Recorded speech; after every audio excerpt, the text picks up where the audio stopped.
going, Rez? My name's PewDiePie. It's been a while since we covered like a game that was serious, I guess. I've done a lot of shit games recently. I think they're sick. What kind of sick? Whoa! Fire. People, they're gonna be fine. It's just people like to party really hard. Look at me, baby. There's a little girl. But, No. yes, sir. Oh no, we just. Oh no, did she get shot? No! No! Move your hands, baby. No! Listen to me. I know this hurts you. You're gonna be okay, baby. Stay with me. Oh I'll pick you up. I know, baby. I know it hurts. Come on, baby. Please. I know, baby. I know. Sarah. Baby. Don't do this to me, baby. Don't do this to me. Come on. No. No. No. No. No. Please. Please. Please. Please.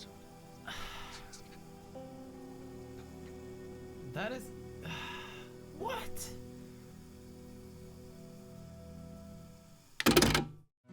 Hey, how you doing? Welcome to the Weary Travelers Bonfire. Huddle around. On the fateful day that was the 14th of June 2013, I discovered two extremely important things. One, I found a little YouTuber by the name of PewDiePie. And two, that little YouTuber was playing The Last of Us, and on that day, I knew I needed to play this game.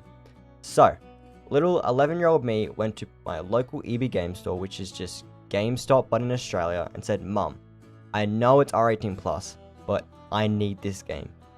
I want to play it so bad."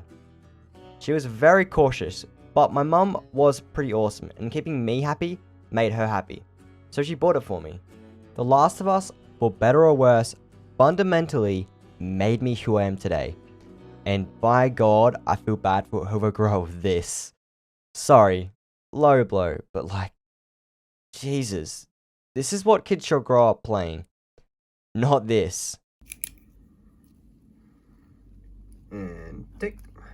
But just because I love The Last of Us 2 pieces, doesn't mean I wanted this. So, ladies and gentlemen, I did what any reasonable man should do and played The Last of Us Part 1, so you don't have to. The Last of Us is no longer one singular game. It's an IP. Like with all popular things, it must be pushed out a bunch, kicked around, shoved into the dirt, and then stuck to your shoe till you smell it and realize you have shit on your shoe. Sorry, this is the wrong script. This is the script for shit that pisses me off when walking around in my backyard. Don't know how I got mixed up, sorry. I remember in 2013 when The Last of Us came out and a few years passed and all I wanted in life was Last of Us Part 2. Man, I wanted it so bad. But I knew. Little 13-year-old me knew that The Last of Us was special. What The Last of Us did for me couldn't be captured twice, unless you're Breaking Bad. Better Call Saul does slap. Oh, and Uncharted 2 is literally a godsend from heaven, and it's made by the same developers. But that's besides the point. I mean, look at Star Wars. Star Wars failed. Sadly. Twice, I would say. I mean, people love the prequels now, but I would say Star Wars fell from that pedestal and has got back up on that pedestal more times than anything ever. But this is definitely besides the point. We aren't here to talk about how The Last of Us Part 2 single-handedly made me bedridden. We're here to talk about The Last of Us Part 1 and how you shouldn't play it. You shouldn't even look at it, because Naughty Dog lacks patience. The Last of Us Part 1 is not a bad game, by any means. I had an unbelievable amount of fun playing it, and it was just what I needed, honestly. It was just what I needed, because I was going through a hard time in real life. Yeah, fuck real life. Am I right or am I right? You know? Is it just me that when you say like certain things, you just immediately think of like random characters from a show? Because I've been watching a lot of Friends lately, and all I can think about right now is Joey just being that smiley, happy dude. Man, his smile just makes my day sometimes. When Naughty Dog first announced The Last of Us Part 1, I thought, alright, that makes sense. The Last of Us TV show is on the horizon. What a great idea to have the original game remade with up-to-date graphics, even though the graphics are still amazing, mind you. And maybe even, I don't know, entire new areas. Updated combat to match The Last of Us Part 2. And geez, maybe even add the enemies from Part 2 into the fold. But then the date was announced. It's coming out this year, and pretty soon. But no word on the TV show. But, oh wait, we got a 30-second clip from HBO with no release date. So tell me, honestly, Naughty Dog, why does this remake exist? If it's not coming out in line with the TV show, why is it here? I don't even mind that you made it. I'm just wondering why the premature ejaculation. Now, if this isn't a cash grab like everyone is saying, why don't you wait then? What's the harm in waiting? So maybe it is a cash grab, but how about you at least backpedal a little bit and delay it then? Admit you made a mistake, but that's right, you're Naughty Dog, and you don't admit when you make mistakes. Just because something is finished doesn't mean you have to release it now. Do I blame Sony? And if you say, I am to blame Sony, then both of you are just as dumb as each other. Because guess what? Those sales I bet Sony care about so much would have been way higher if you had just had the patience to wait for that TV show. Then, to my disappointment, this so-called remake we have on our hands isn't really a remake. Resident Evil 2 Remake is a remake. This is a remaster. But you say, Shadow of the Colossus is a remake as well, and no one complained about that. Yeah, but Shadow of the Colossus didn't ask me to get OnlyFans to pay for it. And the original, well, is on PS2. And to be honest though, I know Bluepoint wanted to be faithful to the original, but keeping the shitty controls maybe wasn't the best play. And take that one.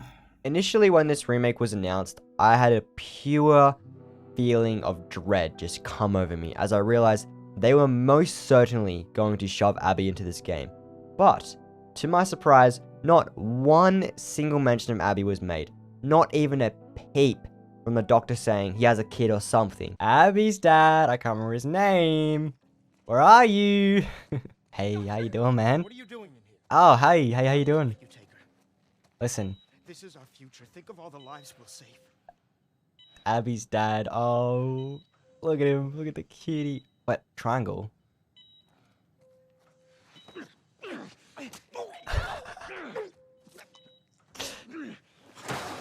Bye-bye, Abby's dad. One sec. Oh, yeah. Ooh. And that's why Abby hates Jolt. But then, once again, if they're not going to even mention Abby, why does this remake exist then? If you're not going to have it come out with a TV show, if you're not going to alter the story at all, or even change the mechanics at all, the melee is the same, gunplay is the same, why not put in the effort to reflect the movement in Part 2? Now, that would have been a feat. Just one car I can crawl under is all I asked for. The coolest change I noticed was that the bloaters now charge you and will bounce off the walls, it was just so freaking awesome and cool to experience for the first time. And yeah, the improved facial expressions are nice, like cool. You made it so Ellie cries in my favorite scene in all of gaming. But to me, it was already perfect. And if Naughty Dog can't see that it was already perfect, then they're clearly looking at The Last of Us Part 2 because Jesus man, that's a fixer-upper. Oh, and goddamn, what the heck did they do to Joel? The guy looks older in Part 1 now than Part 2. Now, of everything I have mentioned today, the most unforgivable thing Naughty Dog has done is not release Factions MP with this. When The Last of Us Part 2 was announced, I was so hyped for that multiplayer because I truly think that Factions MP is one of the best multiplayer experiences you can have, just behind Fortnite.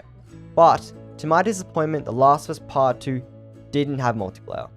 But then the remake was announced and I was like, finally, I can play The Last of Us multiplayer with all my friends.